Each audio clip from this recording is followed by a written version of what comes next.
Morning বন্ধুরা, সবাই কেমন আছে? আশা করছি ভালো আছো। আমিও খুব ভালো আছি। ক্যাশ বেঙ্গলি ব্লগের নতুন একটি ভিডিওর সাথে সকলকে অনেক অনেক ওয়েলকাম আর ভালোবাসা। তো আজকে আমি সকাল থেকে ভিডিওটা স্টার্ট করছি। আমি জানোই সকালবেলা স্নান করে ছাদে আসি। দেখো কত রোদ উঠেছে। আমার জামা কাপড় স্নান করে জামা কাপড় মেলা হয়ে গেছে। এরপরে আমি যাব নিচে, চলো। তো আজকে খুব আনন্দ, কারণ আজকে আমি আমার বাপের বাড়িতে যাচ্ছি। তো সেই ব্লগটাই তোমাদের সাথে আমি শেয়ার করতে যাচ্ছি। তো পুরো ভিডিওটা স্কিপ না করে তোমরা দেখবে। আমি যাব, সেই ব্লগটা তোমাদের সাথে আমি শেয়ার করছি। তো চলো পুরো ভিডিওটা দেখতে থাকো। আমি রান্না বসিয়েছি, রান্না চাপিয়ে দিয়ে আমি ছাদে এসে জামা কাপড় মেলতে। এরপরে খাওয়া দাওয়া করবো, রেডি হব, তারপর বেরিয়ে যাবো সকালবেলাতে। তো প্রচুর চাপের মধ্যে থাকবো, জানি না কতটা কি ভিডিওতে আমি তোমাদেরকে দেখাতে পারবো। তো যতটা সম্ভব আমি চেষ্টা করব তোমাদেরকে ভিডিওতে দেখানোর। তো যতটা সম্ভব আমি দেখাবো। তো তোমরা প্লিজ সাথে থেকো, আমার পাশে থেকো। আর ক্যাশ বেঙ্গলি ব্লগ চ্যানেলটি অবশ্যই সাবস্ক্রাইব করে দিও। আর যারা ফেসবুক পেজ থেকে দেখছো তারা প্লিজ ফলো করে দিও, আমার পাশে থেকো। তো লাইক কমেন্ট শেয়ার করো। চলো দেখা হচ্ছে তাহলে পরে। দেখো এখান থেকে জাস্ট ভিউটা জাস্ট অসাধারণ লাগে। এটা হচ্ছে আমাদের তিনতলার ব্যালকনি। তো তিনতলার ব্যালকনিতে আমার খুব একটা আসা হয় না, আমি দোতলাতেই বেশি থাকা পড়ে, কারণ উপরে যখন আসি হয় তখন ওই ছাদে জামাকাপড় মেলে আমি ঠিক চলে যাই নিচে, তো আসা হয় না। তো তিনতলা ব্যালকনি থেকে জাস্ট কেমন লাগছে দেখো। আর এদিকে দেখো আমার পটল আর বেগুন কেটে দিয়েছি, আমি ভাজা বসাবো। আর এদিকে আমার ভাত চাপানো হয়ে গেছে, ডাল সিদ্ধ দিয়েছি, তো ভাত ফুটে উঠেছে। তো আমার রান্না করে খেয়ে দে রেডি হয়ে তারপরে দেখো আমি বেরিয়েও গেছি, সবাইকে ভাত দিয়ে রেডি হয়ে বেরিয়েও গেছি। তারপরে এই টোটোতে উঠেছি, উঠে এবার আমি টোটো থেকে এবার বাস স্ট্যান্ড পর্যন্ত যাব। তো বাস স্ট্যান্ডও না, ওটা বাইপাস থেকে আমাদের বাসটা যায়। বাস স্ট্যান্ড হলো দেখো, এইটা হচ্ছে আমাদের বর্ধমান বাস স্ট্যান্ড, কিন্তু আমাদের এখান থেকে বাসটা যায় না, বাসটা হচ্ছে আমাদের বাইপাস দিয়ে যায়। তো ওইখানে গিয়ে আমাদের দাঁড়াতে হবে, বাসটা আসবে, তারপরে আমরা বাসে উঠবো। তো আমরা দেখো যাচ্ছিলাম বাসের জন্যই, প্রচুর দেরি হয়ে গেছে। তো আমরা খাওয়া দাওয়া করেছি, এগুলো কিছুই দেখাতে পারিনি। তো আমার শাশুড়ি মায়ের সব লাস্টে যেটুক রান্নাবান্না ছিল উনিই করেছে, আমি আর করার টাইম পাইনি। আমি কি রেডি হব, তারপরে এই করবো, মানে আমি কি করব নিজেই বুঝে উঠতে পারছিলাম না। তারপর উনি এসে উনিই করলো, খেতে দিল, উনিই দিয়েছে।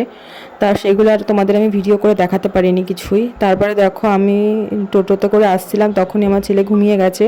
তো ওখানেই দেখো দাঁড়িয়ে রয়েছি, বাইপাসের ওই ধারে, রাস্তার ধারে দাঁড়িয়ে রয়েছি, বাস আসবে তাই জন্য। দেখো এখান থেকে বাসটা আসবে, তো দুজনে দাঁড়িয়ে রয়েছে আর আমি পিছনে দাঁড়িয়েছিলাম, কারণ এখান থেকে প্রচুর ধুলো যায়। তো বাচ্চাটার গায়ে যদি তো যায়, ওই জন্য, বা ছোটো মানুষ তো ওই জন্য ওখানে দাঁড়িয়েছিলাম ভেতরের দিকে। আর এইদিকে দেখো বাসটা শক্তিগড় এসে দাঁড়িয়েছিল। তো এখান থেকে ভাই ঝালমুড়ি খেতে খুব ভালোবাসে, তো ঝালমুড়ি কিনেছি, তারপর সাবুর পাঁপড় কিনেছিলাম। আর এইদিকে দেখো দেখাচ্ছিলাম আমার ছেলেকে, ও উঠেছিল একবার, উঠে আবার বাসে উঠে আবার ঘুমিয়ে পড়েছে। তো প্রায় অনেকটা রাস্তায় ঘুমাতে গেছে। তো ওকে নিয়ে বেশ সমস্যা হয় না, রাস্তায় উঠলে বাসে ঘুমিয়ে যায়। আর একটু টোটোতে উঠলে একটু কান্না করে খুব, কারণ ও ভয় পায় রাস্তার ধারে, মানে ভয় পায় রাস্তা দিয়ে গাড়িটা চলে, তো সেই কারণের জন্য। তো বাসটা শক্তি করে দাঁড়িয়েছিল, তারপরে দেখো এখন আবার চলছে, এখন আবার মানে স্টার্ট করলো বাসটা আবার। তো সেটাই দেখাচ্ছিলাম যে তোমরা পুরো ভিডিওটা স্কিপ না করে দেখো, কারণ অনেক দিন পর বাপের বাড়ি গেলে জানোই বিশাল আনন্দ হয়, খুবই, সব মেয়েদেরই। আর এইদিকে দেখো মামা তার ভাগনার সাথে মানে আনন্দ করছে, কথা বলছে। আমরা এদিকে বসেছিলাম আর ও পেছনে বসেছিল আর খুব আনন্দ করছিল। আর যেই দেখে আমি ভিডিও করছি দেখবে ও মুখটা ঢেকে নেবে, ও এতই ভিডিও, মানে ও ক্যামেরার সামনে আসতেই চায় না, কেন যায় না, ক্যামেরার প্রতি খুব অ্যালার্জি। আর এদিকে আমার ভাগ্নে তার মামার সাথে খেলে যাচ্ছে, ঘুমাচ্ছিল, তারপরে উঠে গেছে, ও খিদে পেয়েছে, খাইয়ে দিলাম আবার বাসেই উঠেই।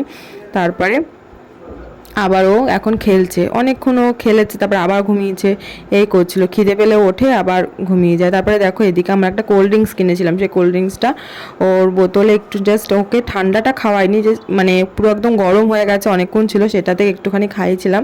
তো সেটা স্বাদ পেয়ে গেছে, এরপরে ও এটা খাবে, ওই জন্য বোতলটা ধরেই রেখে দিয়েছে, মানে এতটা বোঝে বলার মতো নয়, কি বলবো, এখনও বেশি বয়স নয় ওর, 6 মান্থ হলো সবে। তো ও একটু স্বাদ পেলে সেই জিনিসটাও খাবে, ও সেটাকে ছাড়েনি। তারপরে দেখো আমি বাড়ি চলে এসেছি, সেটাই দেখাচ্ছিলাম। আর রাস্তায় না এসছিলাম, যখন বাস থেকে নেমেছি তখন না খুব বৃষ্টি হচ্ছিল, তো ওই জন্য তোমাদের আর তখন ভিডিও দেখাতে পারিনি। তারপর দেখো মা রান্না করেছে, কি রান্না করেছে দেখো, সাদা ভাত, আলু ভাজা, পটল ভাজা, কাঁকরোল ভাজা করেছিল, সেটা আমার বরমশাই খায়নি, তুলে দিয়েছে। তারপরে করেছিল ইলিশ মাছের মাথা দিয়ে চাল কুমড়ো, মানে একটা চচ্চড়ি টাইপের, ডাল করেছিল, আর এদিকে করেছিল ইলিশ মাছ, করেছিল, আর এদিকে করেছিল কাতলা মাছ করেছিল। তারপরে সন্ধ্যের সময় খাওয়া দাওয়া হয়ে যাওয়ার পরে তারপরে তোমার আমি এদিকে আমার মা তালের বড়া করেছিল। সন্ধ্যার সময় টিফিন খাওয়া হয়েছিল অনেক, কিন্তু বুঝতেই পারছো বাপের বাড়ি বলে কথা, অনেক দিন পর আসলে গল্প হাসি ঠাট্টা মজায় মেরে থাকে, কখন ভিডিও করব কিছুই মনে থাকে না। তো লাস্টে একটুখানি করেছিলাম। তো দেখা হচ্ছে পরবর্তী ভিডিওতে, ততক্ষণ সবাই ভালো থেকো, সুস্থ থেকো, আর চ্যানেলটা সাবস্ক্রাইব করে দিও।